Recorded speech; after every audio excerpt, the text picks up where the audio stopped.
Hi అండి, ఎలా ఉన్నారు? ఈరోజు చిన్న మినీ వ్లాగ్తో మీ ముందుకు వచ్చాను. కాకరకాయ అంటే అస్సలు ఇష్టం లేని వాళ్ళు, అసలు కాకరకాయ ఎప్పుడూ తినని వాళ్ళు ఇలా కూర చేసి పెడితే చాలా ఇష్టంగా తినేస్తారు. ఈ కూర ఇప్పుడు కాదండి, మన బామ్మల కాలం నాటిది. అప్పట్లో కాకరకాయలు ఇంట్లోనే కాసేవి, చిన్న చిన్నగా ఉండేవి. ఇలా మజ్జిగలో ఉడకబెట్టి చేదు లేకుండా చేసి కూర చేసేవాళ్ళు. నేను మజ్జిగలో ఉడకబెట్టేటప్పుడు వీడియో తీశాను, కానీ వీడియో ఆన్ కాలేదంటుకుంది, వీడియో రాలేదండి.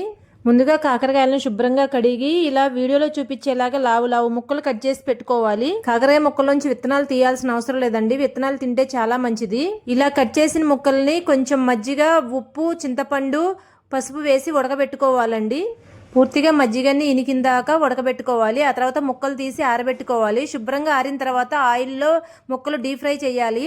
ఇలా డీప్ ఫ్రై చేసిన తర్వాత వీడియోలో చూపించేలాగా కర్రీ చేసుకోవాలండి. కూర చేసేటప్పుడు కొంచెం చింతపులుసు కూడా వేసుకోవాలి, అప్పుడు మనకి చేదు ఉండదు అస్సలు.